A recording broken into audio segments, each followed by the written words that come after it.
which is from, this is a concise translation from KK Songs. The two lords, Nitai Gaurachandra, are very merciful. They are the essence of all incarnations. The specific significance of these incarnations is that they introduced a process of chanting and dancing that is simply joyful. Kevala Ananda Kanda. My dear brother, I request that you just worship Lord Chaitanya and Nityananda with firm conviction and faith. If one wants to be Krishna conscious by this process, one has to give up his engagement in sense gratification. So that's the trick. If you want to be Krishna conscious, you have to give up sense gratification. Little catch there. One simply, but then how do you do that? One simply has to chant Hare Krishna, Hare Hare, without any motive. My dear brother, just try and examine this. Within the three worlds, there is no one like Lord Chaitanya or Lord Nityananda. Their merciful qualities are so great that upon hearing them, even birds and beasts cry and stones melt.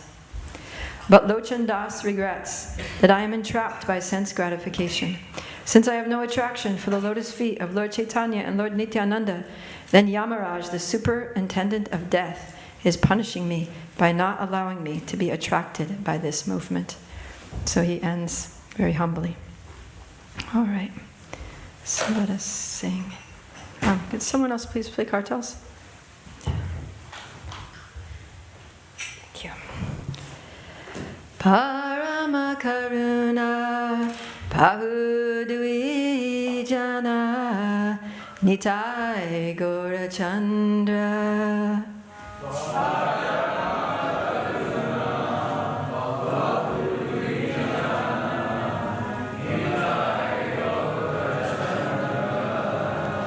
Sabhavatara Sarashiramani Kevala Ananda Kanda.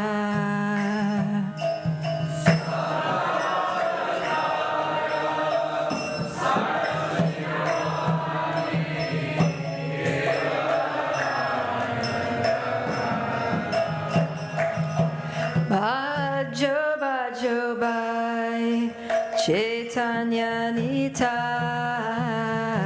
Sudrida Vishwasha Kori.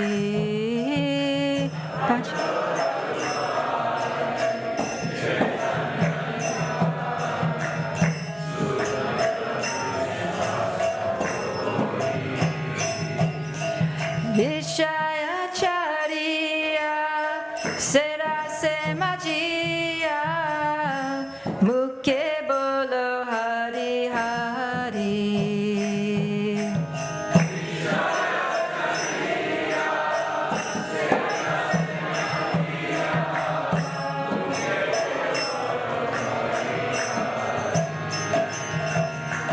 Dekore Bai Tribhuvane Nai Emona Doyala Data.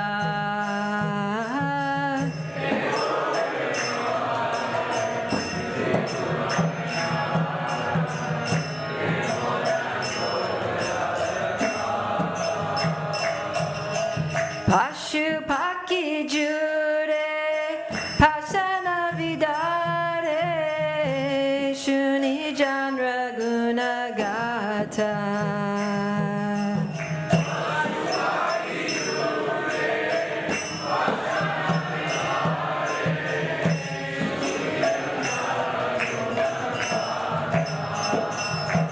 Samsare Majiya Rohili Podiya Sepadena Hilo Asha.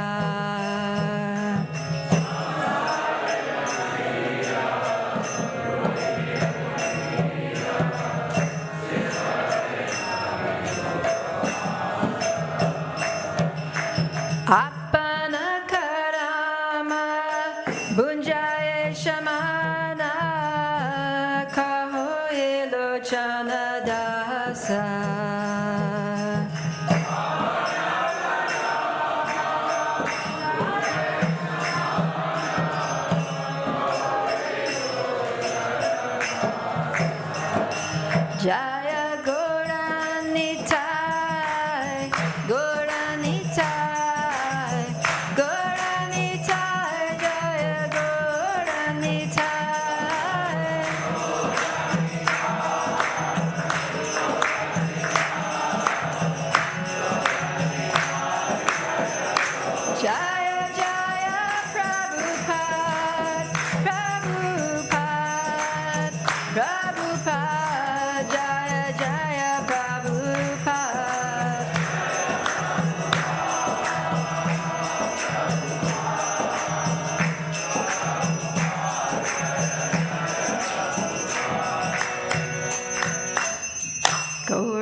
Haribol. Jai. So, yeah, beautiful song by Lochan Das Thakur. Srila Prabhupada liked that song very much, and he wrote, I think, a lengthy purport on it, so you can look that up later. But Lochan Das Thakur was born in the year 1520. That was just 34 years after Lord Chaitanya appeared. And he was born in a village near Bardhaman, which a lot of us know because there's a train station there that you can travel to Mayapur from there. And he was born in a family of physicians. So from a very young age, he met Lord Chaitanya's devotees. Lord Chaitanya had already gone to Puri, but he met the devotees of Lord Chaitanya, and he was very, very attracted to the Lord Chaitanya and Nityananda. And he took initiation from Srila Narahari Sakar Thakur. And he was also very much influenced by Murari Gupta. So Murari Gupta was living in Navadvip Dham, and he was also a doctor, a famous physician. And Murari Gupta wrote a Sanskrit text about the qualities and pastimes of Lord Chaitanya as he experienced them, because Murari Gupta had a lot of association with Lord Chaitanya while he was still in Navadvip. And so he wrote this Sanskrit book, short book, called Chaitanya Charitamritam. But this book, it was lost, and somehow or other it was lost. But before that, Lochan Das Thakur, he associated a lot with Murari Gupta, and he had heard the book from him. Murari Gupta had basically narrated from the book to Murari Gupta, so he was familiar with the contents.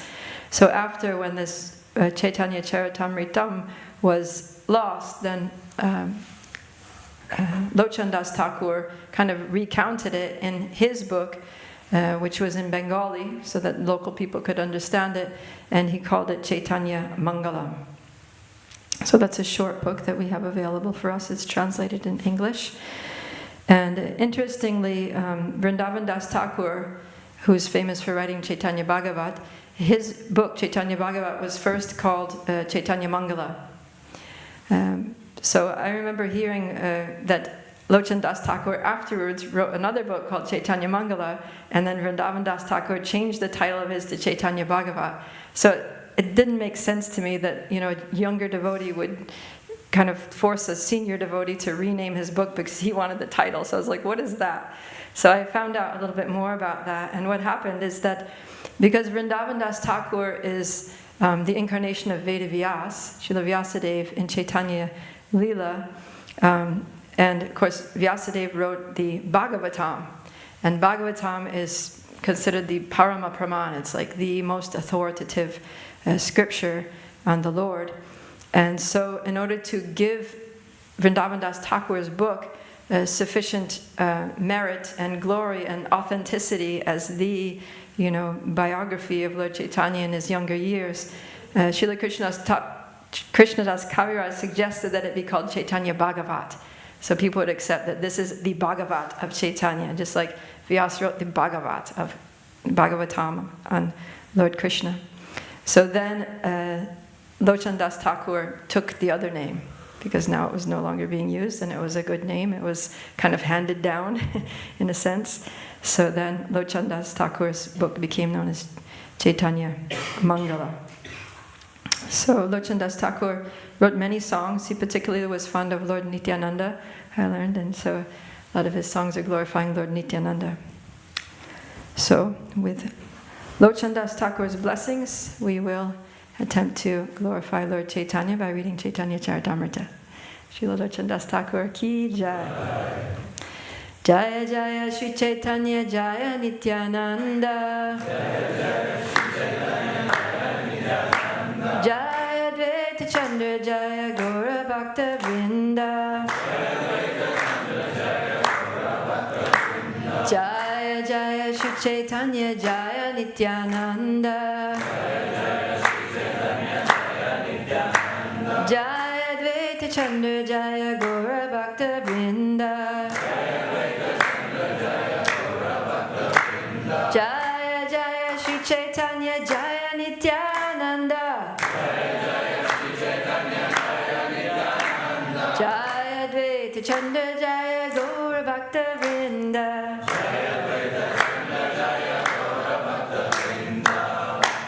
Jai. So we are reading from Chaitanya Charitamrita. We're going to conclude it's Madhya Lila, chapter 15. We're just going to conclude that with the last couple verses of the chapter. And then we're going to start chapter 16 and read up to text 34. So I think because there's quite a few verses, we won't read all the Bengali for all the verses. We'll just, the verse that has the purport is text 34. So when we get there, we'll recite that, if that's all right with everyone. Okay, so Madhya Lila, chapter 15, text 301. Whoever hears these pastimes of Sri Chaitanya Mahaprabhu with faith and love will attain the shelter of the Lord's lotus feet very soon. So this is sort of the Phala Shruti of hearing the pastime, which was just finished, which is Amogha Lila, right, which His Holiness Keshava Swami spoke on last Saturday. And then the famous ending of every chapter, praying at the lotus feet of Sri Rupa and Sri Raghunath, always desiring their mercy, I, Krishnadas, narrate Sri Chaitanya Charitamrita, following in their footsteps. And now we'll start chapter 16, which starts with a beautiful verse glorifying Lord Chaitanya and the life-giving effect he had on all of his associates. By the nectar of his personal glance, the cloud known as Sri Chaitanya Mahaprabhu poured water upon the garden of Gaudadesh and revived the people who were like creepers and plants burning in the forest fire of material existence. So this is all of us, right? Samsara dava nalalita loka. We're all caught in this blazing forest fire of material existence. But Lord Chaitanya came to this world, and he lived the first part of his life in Gaudadesh, in Navadvip Dham, that area. And wherever he went, it was like a shower of water. It was like buckets of mercy, right?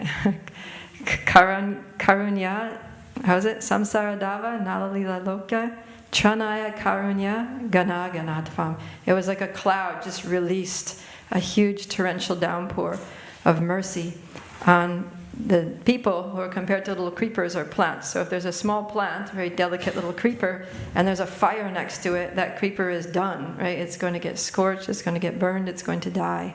But if some kind person comes along and pours a bucket on the fire, puts out the fire, bucket of water, then the creeper can survive. It's saved. So Lord Chaitanya's presence, his glance, was like that bucket of water that put out the fire that was almost burning the people to death. All glories to Sri Chaitanya Mahaprabhu, all glories to Lord Nityananda, all glories to Advaita Chandra, and all glories to all the devotees of the Lord. Sri Chaitanya Mahaprabhu decided to go to Vrindavan, and Maharaj Prataparuja became very morose upon hearing this news. Shri Shri Radha Gokulananda ki jai, Sitaram Lakshman Hanuman ki jai, Shri Shri Gaunitai ki jai, Prabhupada ki jai. So Lord Chaitanya wanted to leave Jagannath Puri and go to Vrindavan. And so all of a sudden, when the residents of Puri heard that, they were all like, this is the worst news that ever came to us in our entire lives. We have to somehow or other stop the Lord from leaving. So Prataparuja Maharaj said, please endeavor to keep Sri Chaitanya Mahaprabhu here at Jagannath Puri, for now he is thinking of going elsewhere.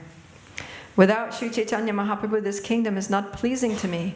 Therefore, please try to devise some plan to enable the Lord to stay here.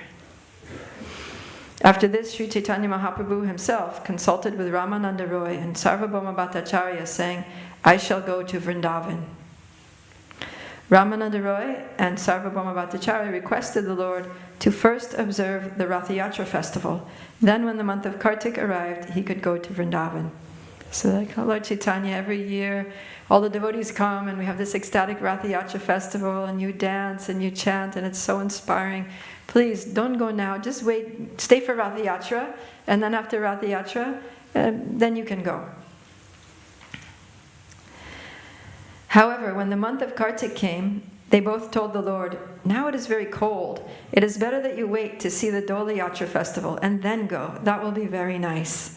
So he stays for Ratha Yatra, he stays for Kartik, and then now they have another excuse, right? Stay a little longer, attend the Dola Yatra festival. In this way, they both presented many impediments, indirectly not granting the Lord permission to go to Vrindavan. They did this because they were afraid of separation from him. Although the Lord is completely independent and no one can check him, he still did not go without the permission of his devotees. So somebody might think, what is this? What kind of devotees are these, right? That they're blocking the desire of the Lord. Because Rupa Goswami defines devotional service that anyabhilashita shunyam jnana karma dhyanavitam anukulyena krishnanu shilanam bhaktir uttama. That devotional service has to be without any personal concerns, any other desire except to fulfill the desire of the Lord. Right? Serving Krishna favorably as Krishna desires. So Lord Chaitanya, who is Krishna, made his desire very clear, and the devotees are supposed to facilitate the Lord's desire, right? Fulfill the Lord's desire. But what are they doing? They're blocking the Lord's desire. They're frustrating the Lord's desire. They're putting so many impediments in the way so that the Lord cannot fulfill his desire. So what kind of bhakti is this? According to Rupa Goswami's definition, it doesn't seem like bhakti at all. So this is a different level of bhakti, right? For those of us on the in the stage of sadhana bhakti, it's difficult to understand the bhakti of the prema bhaktas, of those who are on the level of pure love for the Lord. So, yeah. But their behavior is just, it's arising out of love. And love, there's a verse, Rupa Goswami wrote a verse in the Ujjvala Nilamani that's quoted in Chaitanya Charitamrita that says, where is it written here somewhere? I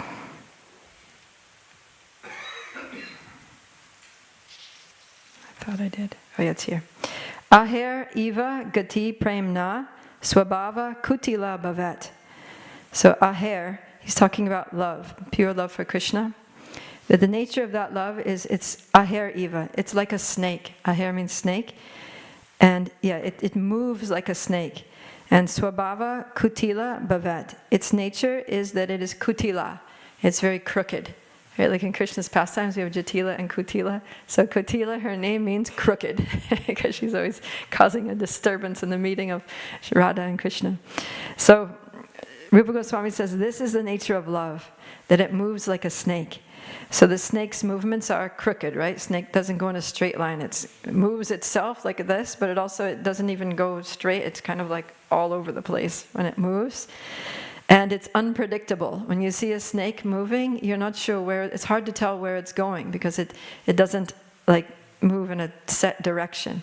So it's crooked, it's unpredictable. And then another thing Srila Prabhupada says about snakes is when they come at you, they'll do so without any provocation. In other words, their movements are not necessarily linked to some reasonable cause. They just do something like randomly, irrationally, illogically. So that's the nature of love. It's illogical, it's irrational, it doesn't seem to have any reasonable cause in its activities. It's predictable and it's crooked. So this is the devotees there. See, they're being a little devious. They're being a little deceitful and tricky with Lord Chaitanya. So these are typical of the activities of pure love, is that they're crooked and unpredictable.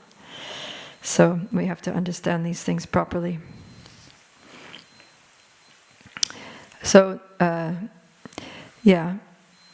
And this is not just a one-off thing, that devotees out of love tend to impede the Lord's desire or make him do something he doesn't want to do. So there's two sides, right? One thing is sometimes the devotees make the Lord do things he doesn't want to do, and sometimes they block him from doing the things that he does want to do.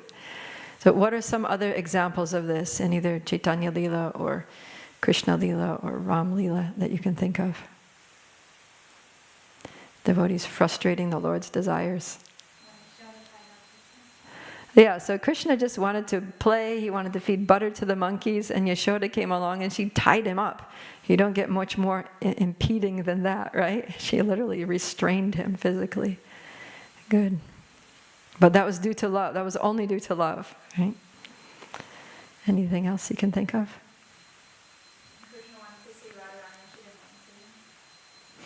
Yeah, so Radharani's like, get out of here. I don't want to see your face. You can just turn around and go back from whence you came. Yeah, sometimes that happens. Krishna gets very frustrated. He goes down and sits next to the Yamuna, and he's just sulking and throwing pebbles into the Yamuna and watching the ripples, throwing more pebbles. Yeah, or he has to spend all night under a tree. Yeah. Anything else? Lord Chaitanya, he doesn't want to eat any kind of opulent food, but everybody's always trying to make him eat opulent food. Yeah, he goes to someone's house and he's like, okay, but don't make me eat. I'm a sannyasi. You're always trying to break my regulative principles.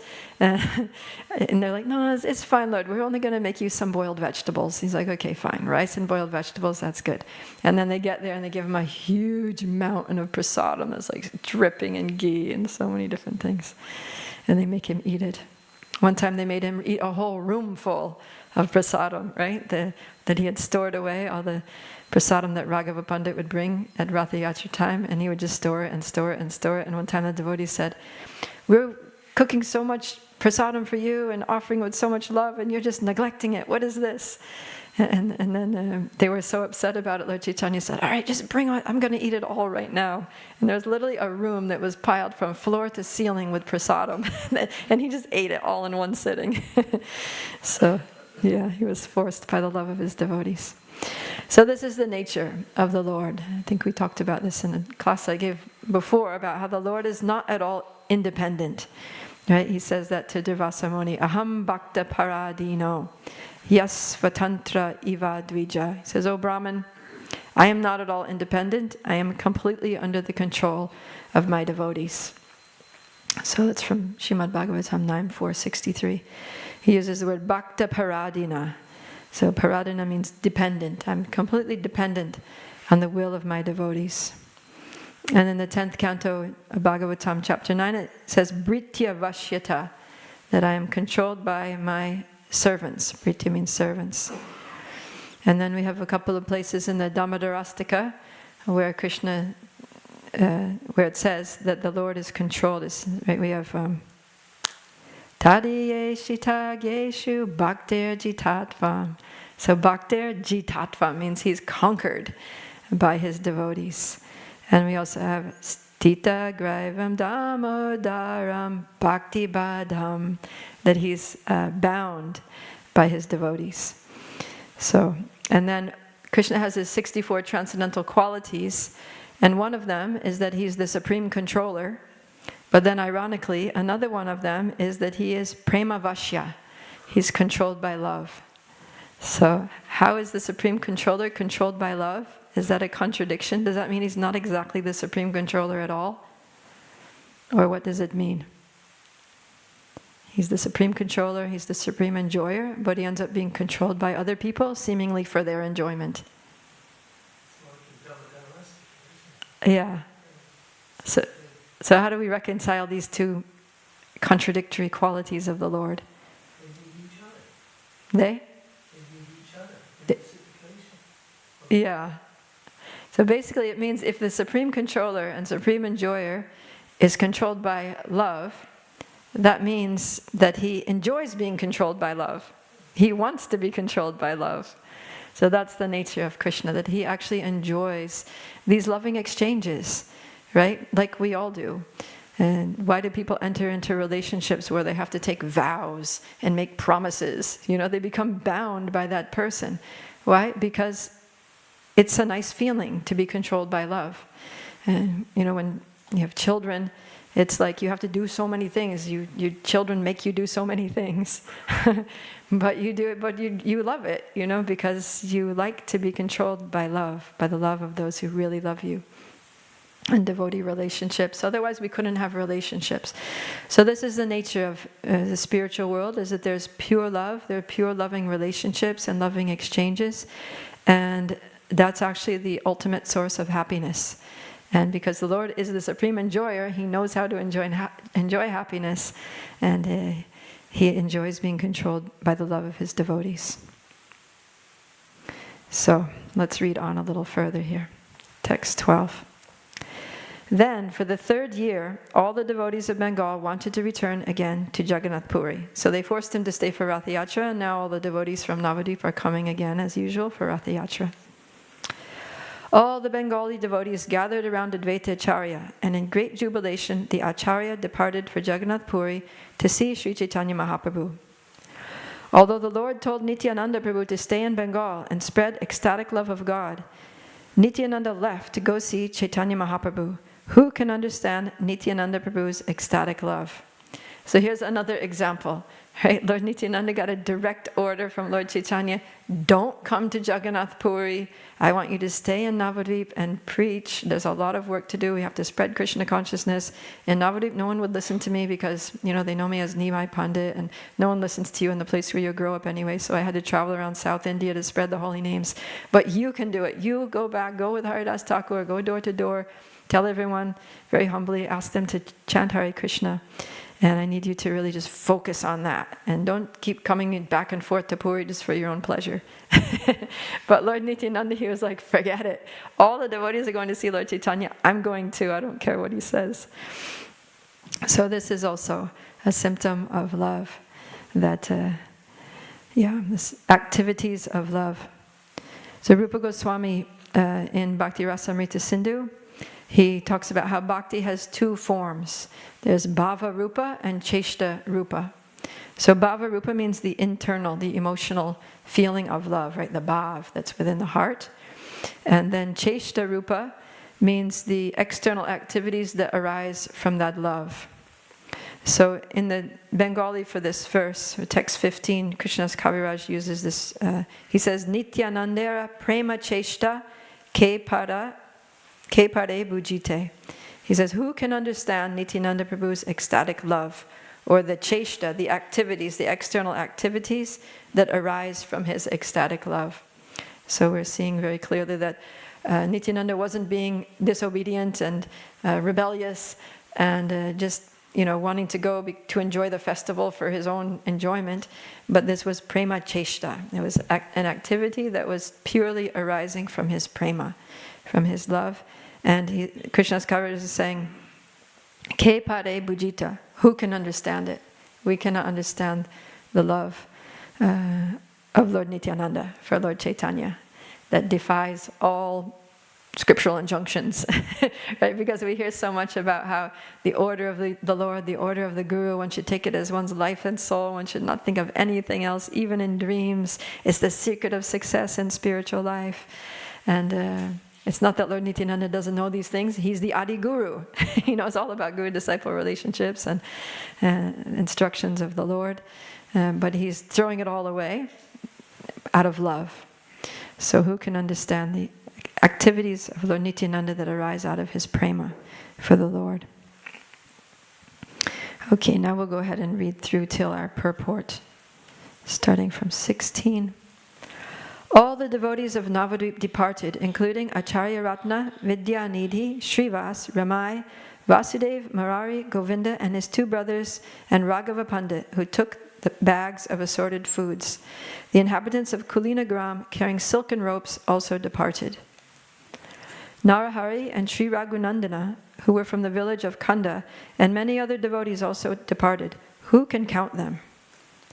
Shivananda Sain, who was in charge of the party, made arrangements to clear the tax collecting centers. He took care of all the devotees and happily traveled with them. Shivananda Sain took care of all the necessities the devotees required. In particular, he made arrangements for residential quarters, and he knew the roads of Orissa. That year, all the devotees' wives, the Thakuranis, also went to see Sri Chaitanya Mahaprabhu. Sita Devi, the mother of Achyutananda, went with Advaita Acharya. Srivas Pandit also took his wife Malini, and the wife of Shivananda Sain also went with her husband. Chaitanya Das, the son of Shivananda Sain, also jubilantly accompanied them as they went to see the Lord. The wife of Chandrasekhar, Acharya Ratna, also went. I cannot describe the greatness of Chandrasekhar's love for the Lord. So they're going, the husbands, the wives, the children. So these are exemplary grihastas. Most of the devotees of Lord Chaitanya were actually married, and they worshiped the Lord and performed Sankirtan and did their performed devotional service along with all their family members. And they set the example for most of us, right? Most devotees will get married at some point. And so we have all these examples of Chaitanya Mahaprabhu's followers glorifying the power of bhakti, because out of all the other spiritual processes, karma and gyan and yoga, bhakti is so powerful that one doesn't need to practice complete celibacy. One doesn't need to, live in a cave somewhere or stay only in an ashram, but anyone can practice it in any ashram, even married people who have their careers and who have their wives and are raising children. Bhakti is so powerful that they can achieve, anyone in any ashram can achieve the supreme goal of life, go back to home, back to Godhead, by devotional service. So we see all these examples in the Chaitanya Charitamrita. To offer Sri Chaitanya Mahaprabhu various types of food, all the wives of the great devotees brought from home various dishes that pleased Chaitanya Mahaprabhu. As stated, Shivananda Sain made all arrangements for the party's necessities. In particular, he pacified the men in charge of levying taxes and found resting places for everyone. Shivananda Sain also supplied food to all the devotees and took care of them along the way. In this way, feeling great happiness, he went to see Sri Chaitanya Mahaprabhu at Jagannath Puri. I'm just now, a few days ago, I came back from India where I was leading a yatra with a small group, just 10 devotees from the US, and there were a couple from Europe, 2 girls that actually were at the manor, Esther and Ansali. They both joined our yatra. And I have a brahmachari who was helping me with the logistics. So he was the Shivananda Sain of the group. They were calling him Shivananda Sain because he was arranging the accommodations and the transportation and the money and things like that. And then I was doing all the classes and the kata and things like that. So it was a good combination. So just remind me of that Shivananda Sain. Okay. When they arrived at Ramuna, they went to see Lord Gopinath. In the temple there, Advaita Acharya danced and chanted. All the priests of the temple had been previously acquainted with Sri Nityananda Prabhu. Therefore, they all came to offer great respects to the Lord. That night, all the great devotees remained in the temple, and the priests brought 12 pots of condensed milk, which they placed before Lord Nityananda Prabhu. When the condensed milk was placed before Nityananda Prabhu, he distributed the prasadam to everyone, and thus everyone's transcendental bliss increased. They then all discussed the story of Sri Madhavendra Puri's installation of the Gopal deity, and they discussed how Gopal begged sandalwood from him. It was Gopinath who stole condensed milk for the sake of Madhavendra Puri. This incident had been previously related by Sri Chaitanya Mahaprabhu himself. So now that brings us to text 34. So now we will finally do the verse, the Bengali. Se kata sabara madhye kahe Nityananda.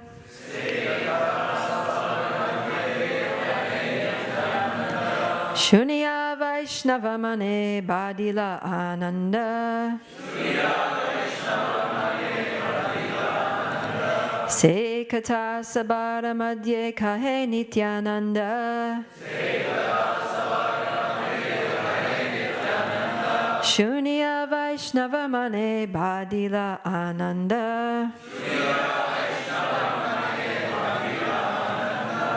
Please chant.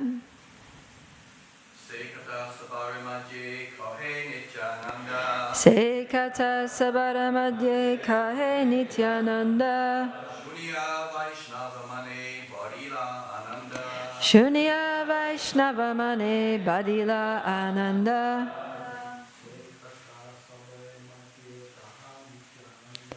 Se kata sabara madhye kahe Nityananda. Shunya Vaishnava mane badila ananda. Se kata sabara madhye kahe Nityananda. Shunya Vaishnava mane badila ananda. Sekata Sabara Madhye Kahe Nityananda. Shunya Vaishnava Mane Badila. Ladies?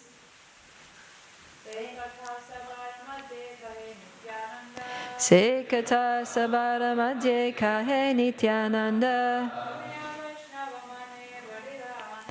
Shunya Vaishnava Mane Badila Ananda.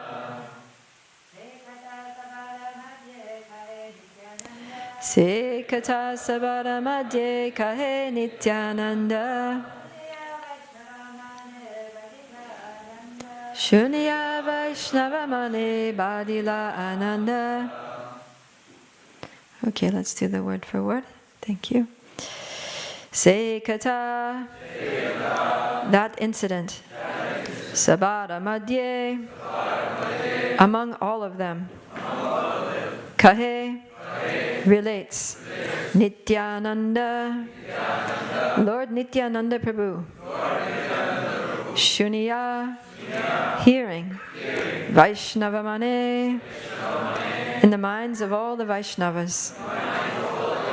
Badila, increased.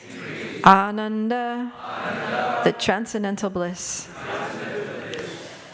Translation and purport by His Divine Grace A.C. Bhaktivedanta Swami Srila Prabhupada Ki Jai. This same narration was again related by Lord Nityananda to all the devotees, and their transcendental bliss increased as they heard the story again. Purport. The words Mahaprabhur Mukhe from the mouth of Sri Chaitanya Mahaprabhu are significant because Sri Chaitanya Mahaprabhu first heard the story of Madhavendra Puri from his spiritual master Sripad Ishvara Puri. See Madhya Lila chapter 4 verse 18. After staying at Sri Advaita's house in Shantipur for some time, the Lord narrated the story of Madhavendra Puri to Nityananda Prabhu, Jagadananda Prabhu, Damodar Pandit, and Mukunda Das. When they went to Ramuna, to the temple of Gopinath, he described Madhavendra Puri's installation of the Gopal deity, as well as Gopinath stealing condensed milk. Due to this incident, Lord Gopinath became well known as Kira Chora, the thief who stole condensed milk. Srila Prabhupada Ki Jai. Om Jnanatimirandasya Jnananjana Shalakaya Chakshur Militanyena Tasmai Shri Gurave Namaha Shri Chaitanya Manobishtam Stapitam Yena Bhutale Swayam Rupa Kadamayam Dadati Swapadantikam Vandeham Shri Guru Shri Yuta Padakamalam Shri Gurum Vaishnavam Cha Shri Rupam Sagrajatam Sahagana Raghunatam Vitam Tam Sajivam Sadvetam Savadutam Parijana Sahitam Krishna Chaitanya Devam Shri Radha Krishna Padan Sahagana Lalita Shri Vishakam Vitam Cha Hey Krishna Karuna Sindhu Dina Bandhu Jagatpate Gopesha Gopika Kanta Radha Kanta Namostute Tapta Kanchana Gaurangi Radhe Vrindavaneshwari Vrishabhanu Sute Devi Pranamami Hari Priye Vanchakalpa Tarubhyascha Kripa Sindhubhya Evacha Patitanam Pavanebhyo Vaishnavebhyo Namo Namaha Shri Krishna Chaitanya Prabhu Nityananda Shri Advaita Gadadhara Srivasadi Gaura Bhakta Vrinda Hare Krishna Krishna Krishna Hare Hare Hare Rama Rama Rama Hare Hare. Jai. So this is coincidentally or not coincidentally, this is another example of how the Lord is controlled by the love of His devotees. We have the pastime of Madhavendra Puri and how he was sent on a mission by his Gopal deity to go and get sandalwood because Gopal was underground for many, many years since Mughal attacks on Vrindavan after he was originally established by Krishna's great-grandson, Vajranabh. Then he was hidden. And during that time, it gets very hot in Vrindavan, and he was underground, so he was just cooking under there. And finally, he appeared to Madhavendra Puri and said, "I'm underground at this place. Get the villagers, dig me out of here, and put me in a temple." So after doing that, Gopal said, "I'm still hot, even after being bathed by so many pots of cold water." He said, "Please go and get some sandalwood from the Malaya hills and cover my body with that sandalwood." So Madhavendra Puri was traveling on foot, and he was on his way to go get sandalwood, and he stopped at Ramuna, this place called Ramuna, where there's a famous temple of Gopinath. And so the temple of at Ramuna, they were very well known for the sweet rice that the pujaris would cook and offer to Gopinath. Shri Shri Radha Gokulananda ki jai, Sitaram Lakshman Hanuman ki jai, Shri Shri Gauranitai ki jai, Srila Prabhupada ki jai. And so Madhavendra Puri was thinking, well, if the Lord is so pleased by this sweet rice, it would be nice if I could know how the sweet rice is made, because when I get back to Vrindavan, I can make it for my Gopal, and he'll be very happy.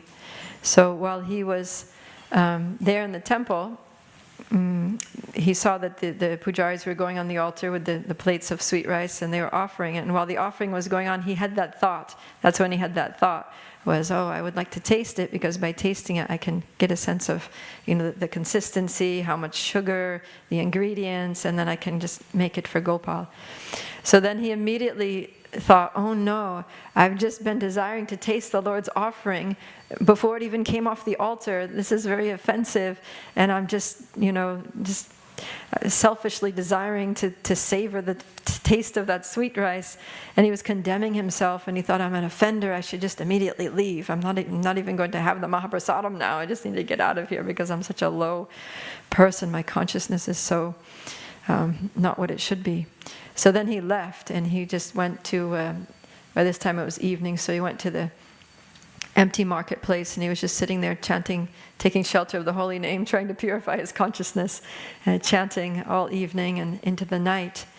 And what happened was that the pujari, that night he had a dream in which Gopinath came to him and said that there was one devotee that came today, and he wanted to taste some of the sweet rice, but he left before he got a chance to take it, and I saved a pot of it for him. Every day they would offer 12 clay pots. And so he said, you didn't notice, by my Yogamaya potencies, you didn't notice that when you took the offering off, there were only 11 pots. The 12th pot I hid behind the cloth curtain. So please go find it there and deliver it to Madhavendra Puri, who's in the marketplace chanting japa right now. So the pujari immediately, was like the middle of the night, but he got up, he took his bath, put on his clean clothes, went to the altar, and then he went looking behind the curtain of the altar, and lo and behold, there was a pot of sweet rice. So he was like, wow, this Madhavendra Puri must be an exceptional personality, that the Lord personally, the deity, somehow or other got that pot of sweet rice over there and saved it for him. So then he went into and he didn't notice who the visitor was, so he didn't know who he was looking for, but the Lord told him his name. So he went to the marketplace, and he's got this pot of sweet rice, and he's just yelling, Madhavendra Puri, Madhavendra Puri, Madhavendra Puri, I have something for you. You're the most fortunate person in the universe, Madhavendra Puri. So he's very ecstatic, calling out the name. And then Madhavendra Puri, he's like, Hare Krishna, Krishna. I'm such a fallen soul. I'm so unfortunate. I'm such a wretch. What am I going to do with myself? Hare Krishna, Hare Krishna. And then oh, somebody's calling me in the middle of the night. What is going on? And so the pujari comes, and he's like paying his obeisance at his lotus feet and giving him the pot of... Gopinath saved this for you. He came to me in my dream. He told me that you wanted to taste it, and he wanted you to taste it, and here's... And Madhavendra Puri was just totally overwhelmed. Can you imagine? The deity knew your heart. Because after all, his desire wasn't a materialistic desire. He wasn't desiring to enjoy the sweet rice. He just wanted to serve his Gopal, and he wanted Gopal to enjoy the sweet rice, and he thought, I can just make it like that. So the Lord understood his heart, and Madhavendra Puri, he savored that sweet rice, and he felt so blessed by the Lord that he even kept the clay pot wrapped in his cloth, and every day he would take out a little piece of that clay pot and eat the clay pot as well, thinking that the Lord touched this pot with his lotus hands and saved it personally for me. So it's mentioned that Lord Chaitanya heard this pastime from his Param Guru, about his Param Guru from his Guru. So Ishvara Puri told Lord Chaitanya this pastime about Ishvara Puri's own Guru. So it's kind of like how you might hear about a pastime of Srila Prabhupada from a Prabhupada disciple. Right? It's like that. We hear Prabhupada stories from Prabhupada. So Prabhupada is our Param Guru. And so Lord Chaitanya got to hear about his Param Guru from his Guru, who personally heard about it from him. And then at Advaita Acharya's house, a bunch of devotees were gathering, and Lord Nityananda was there, and Lord Chaitanya told the pastime to them. So Lord Nityananda heard it straight from Lord Chaitanya. So every year the devotees would go from Navadvip to Jagannath Puri for Ratha Yatra, and if you look on the map, Ramuna is right on the way, and it's pretty much a perfect halfway spot. So that every year they would stop at Ramuna. And every year Lord Nityananda would be with them, and he would tell them this pastime. So it says that again, he related the pastime, and again, the devotees were in bliss. In fact, every time they would hear it, they would become more and more blissful. So this is the nature of Krishna's pastimes and the devotees' pastimes, is that, we read Krishna book, it's all the same stories. We read Bhagavatam, it's all the same pastimes.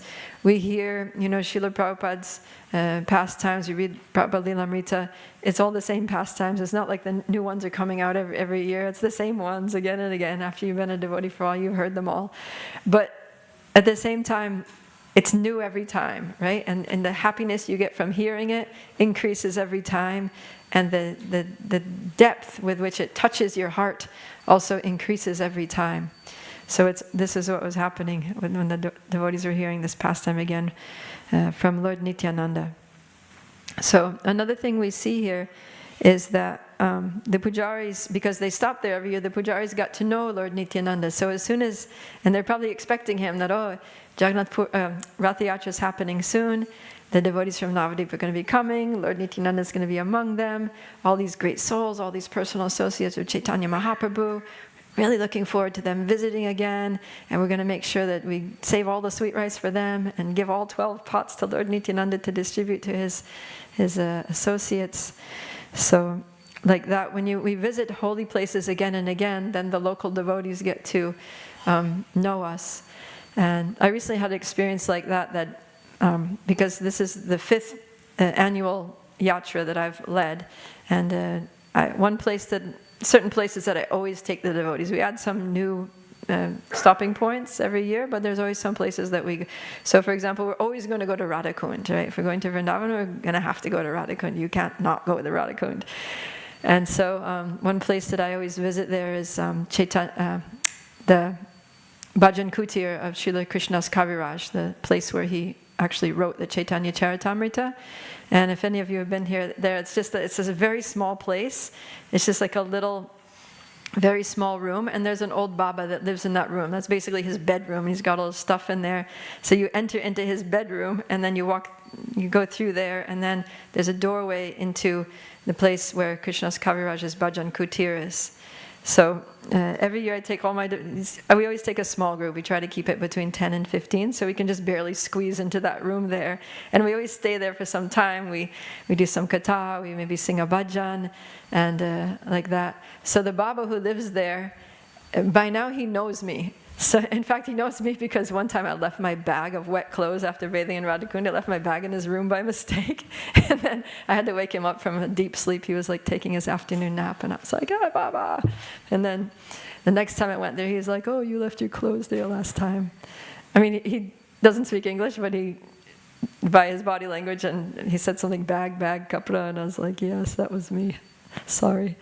Anyway, so this year we went, and we were on our way there, and before we even got there, this Baba, his name's Narottam Das, he was out sweeping the courtyard there by the ghat in front of And there's that Pilu tree there, and Vishwanath Chakravarti Thakur, and a few bhajan kutirs there. He was sweeping. So as soon as I came, and my group with me, as soon as he saw me, he's like, "Oh, Krishna's Kaviraj, bhajan kutir, lock, open." So he had locked, it was locked because he was doing seva. So he took us there and he opened it and he let us in, he stood there. So it was just nice, to be recognized by a great soul like that, who's, very near and dear to Srila Krishna's Kaviraj, who's a resident of Radhakund. So like this, if we go again and again to these holy places, even if we don't speak the language, these souls start to recognize us and appreciate our sincerity and reciprocate. So the pujaris did that with Lord Nityananda. They're like, "Oh, the Nityananda's here with his devotees. Give them all the sweet rice and facilitate them in whatever way we can." So, this pastime of Madhavendra Puri is very, very sweet, very beautiful. That out of love, the Lord became a thief to please his devotee. And so that Gopinath, since then, his name became Kirachor Gopinath. He's known as the Gopinath who stole the sweet rice for his devotee. So the devotee performs inconceivable activities out of love for the Lord, and the Lord reciprocates by performing inconceivable activities out of love for his devotees. So at our current stage, we can only marvel at these loving exchanges between the great prema bhaktas and the Lord. But as we stick to the process of sadhana very sincerely, very strictly, with humility and gratitude and determination and faith, then we will gradually advance up to this stage, right? From Vaidhi sadhana bhakti, Raganuga sadhana bhakti to Bhava bhakti, and eventually we will get to prema bhakti, right? In this lifetime or the next, hopefully sooner rather than later. And we'll be able to experience these wonderful emotions and inconceivable activities and wonderful reciprocations with the Lord. So that's what we have to look forward to. We just need to keep going. So I will stop there and open it up for any questions or comments. I heard that this class on the weekends goes till 8:45, right? So we've got 15 minutes. Yes, Ru.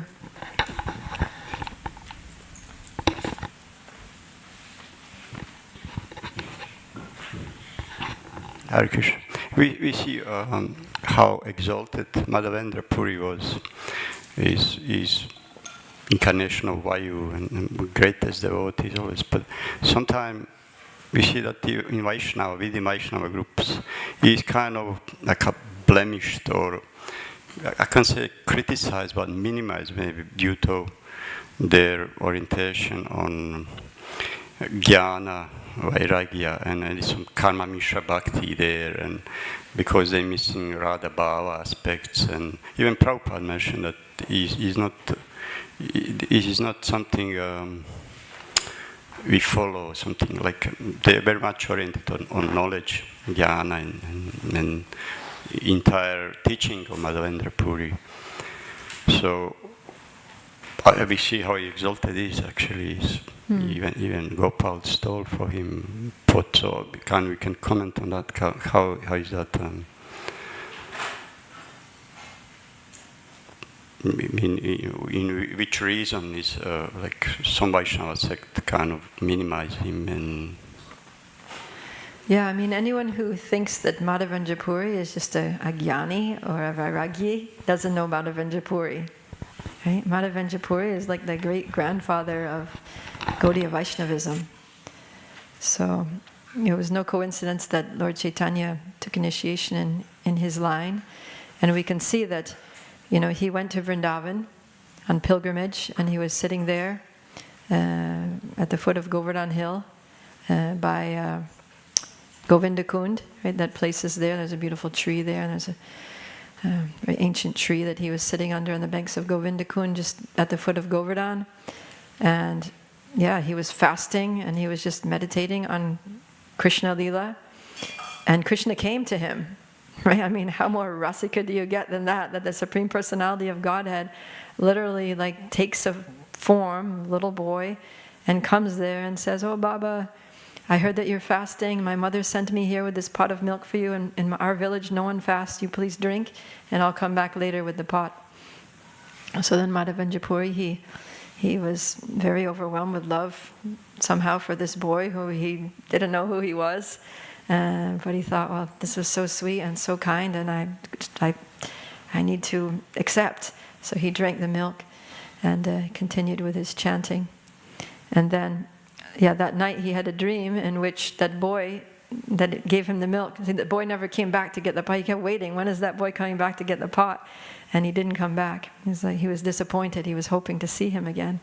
But he saw him that night in his dream. Same boy came and said that I came to you with the milk today. Actually, I need your help because I'm not just a little village boy. I am Gopal. It was Krishna. I'm the Lord myself that came. And I need you to excavate me from the ground. So, he established the Gopal temple there, the worship of Krishna. And he was a totally surrendered soul. He was just willing to do anything and everything for the pleasure of the Lord. And later, actually, he went and he got that sandalwood, and he got it was heavy, he was carrying all this sandalwood on his head and walking for miles and miles and miles. And then finally he got back to Ramuna, and he got to the Gopinath temple, and Gopal deity again came to him in his dream and said, "My dear servant, my dear devotee Madhavendra Puri, you've been struggling. This is physically exhausting work of carrying this heavy wood on your head over rough terrain on foot, and he was also getting trouble with these tax collectors that you have those valuable sandalwood you pay up, and he had to deal with them. And so when he got to Ramuna, Gopal said, "You know what? Me and Gopinath are the same. There's only one Krishna, and Gopinath we're the same person. So you just grind up that sandalwood and smear it on the body of Gopinath, and I'll be cooled by that." So that's what he did. So we can see, from these pastimes that Madhavendra Puri had a very, very intimate relationship, very personal, sweet relationship with Krishna, not like Gyanis do. Right? And also, like the way we use the word Gyan in Gaudiya Vaishnavism, when we say someone is a Gyani, it usually means, that Gyan which is leading towards impersonal understanding of the Lord. So it's definitely not that. And when we say someone's a Vairagyi, of course there's renunciation in Gaudiya Vaishnavism, right? Lord Chaitanya taught Vairagya Vidhi, Nija Bhakti Yogam, but the emphasis is not on Vairagya, our emphasis is on Yukta Vairagya. So usually when we call someone a Vairagyi, it means that they're just, renouncing, they're just giving, they're literally a Tyagi, they give up everything, they're not doing Yukta Vairagya, they're just doing straight up Vairagya. So Madhavendra Puri was not that. He built the temple, he was using things in the service of the Lord, he was wanting to make sweet rice, he was getting sandalwood, he was like very actively engaging the things of this world in the service of the Lord. Not for his sense gratification, but only in service. And also he had this very sweet, very personal, you don't get much more personal than Madhavendra Puri's relationship with Krishna. So he was definitely not the kind of Jnani that is going towards impersonalism. So we have to understand these things properly. Just in terms like, I think Prabhupada mentioned also that his teaching is not pure devotional service, and he's not highest in terms that he's not highest or something. So this is what he mentioned, I think Prabhupada in one place. So is that kind of bona fide way to, if you are established in some higher rasas, to kind of not give importance to that, how to not fall in that trap, because I'm very much attracted to Madhavendra Puri's life, and then also like also in all incarnation of Vayu, some are very attracted. But when I read that, Prabhupada kind of changed my view in terms of ultimate goal, like Okay. Yeah, I'm not familiar with quotation, Srila Prabhupada saying that he wasn't... So he mentioned one purport something, or maybe his lecture, I don't remember, something like, this is not highest, or something like, I don't remember. You want to respond?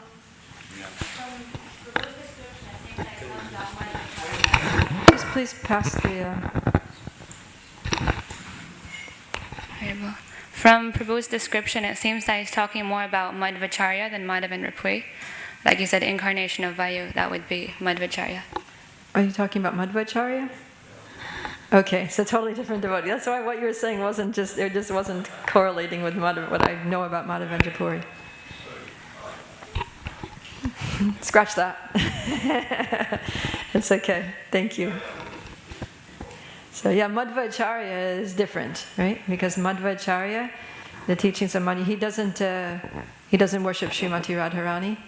So his teachings are actually very different from Gaudiya Vaishnava teachings. So Lord Chaitanya, although Lord Chaitanya took initiation in the Brahma Madhva Gaudiya Sampradaya, he very much changed the teachings of the Sampradaya. Yeah. Yes, Subhadra. So in the beginning you were saying how the Lord is not independent from his devotees, he's dependent on his devotees. Mm-hmm. Then I was wondering, how is it that the pastime of Chota Haridas, even though all the devotees were requesting him to accept Chota Haridas and forgive him, he didn't? Mm. Yeah, there are some examples like that too. The Lord has his purposes, right? So there's different reasons why the Lord acts in certain ways. Sometimes it's that he's responding to the love of his devotees, and sometimes he really is teaching, right? He's in a teaching mode, right? So it just depends on what his purpose is, what lesson he's trying to teach. So in the case of Chota Haridas, he's very much in teaching mode, right? I want to teach people, anybody who is in the renounced order, they shouldn't be associating with women. So, yeah, that was his lesson. And Lord Chaitanya was very strict about that. So Chota Haridas, the way it's described is that he had taken sannyas, and he had gone, and Lord Chaitanya had asked him to go and get some rice. So he was begging rice, and apparently there was a woman who was an attractive woman, and Chota Haridas had some lustful feelings towards this woman whom he was begging rice from, and Lord Chaitanya understood his mind, because he's also the Paramatma. He understood what was in Chota Haridas's heart in that exchange, that he wasn't just begging rice, but there were also some sparks flying there. And he said, this is not appropriate for sannyas. So, he distanced him from his association. Yeah. How is it that Srila Prabhupada accepted many such sannyasis who later went to the Grihastha ashram, and he still accepted them, even though he's coming in the line of Lord Chaitanya? Mm-hmm. Why did he accept sannyasis that what? They looked lustfully at women later. They even got married and had children like that. Yeah. I mean, Srila Prabhupada was very, very merciful, right? The devotee of the Lord is more merciful than the Lord himself. Srila Prabhupada was really an ocean of mercy. So, yeah, there's even instances where Prabhupada's sannyas disciples fell down and got married, and Srila Prabhupada, he performed the marriage. He encouraged them.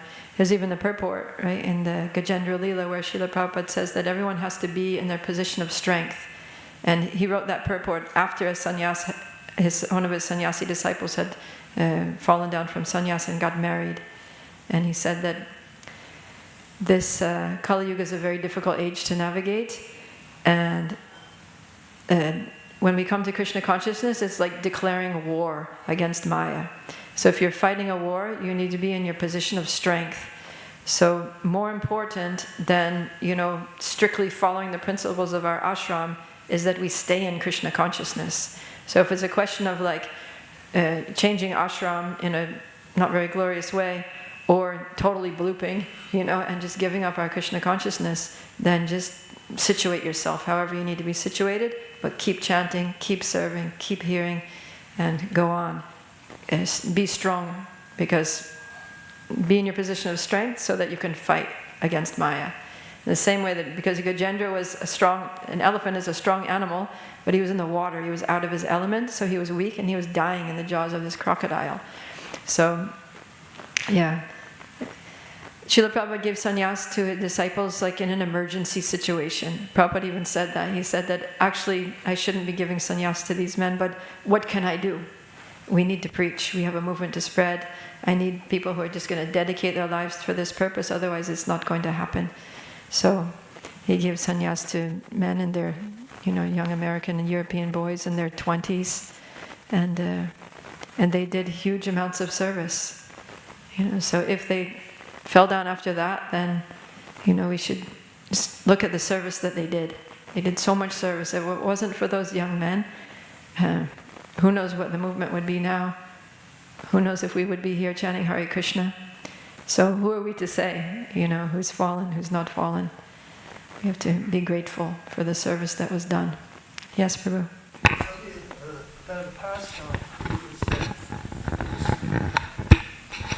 A pastime that Gauravinda Swami related to Madhavacharya. Mm-hmm. He had an oxen that pulled the cart, and and every time the Madhavacharya spoke, the cow or the oxen would stop chewing as though he was hearing.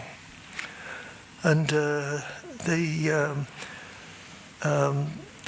all his disciples were saying, who's going to write your tika, explanations? And he pointed to the oxen, who came back as Jayatirtha, who wrote the Tirtha. And that's a nice pastime too. That's cool. He's thinking the oxen listens to me better than you guys. Yeah. He said while he was chewing it in his mind. Ah, very nice. Thank you. So you never know who's who, right? Okay. Any last comments or questions? Okay, so we'll end here. Thank you very much for attending, for your kind attention and contributions. Shri Chaitanya Charitamrita ki jai, Srila Krishna's Kaviraj Goswami ki jai, Sri Madhavendra Puri ki jai, Srila Prabhupada ki jai, Gaura Premanandi.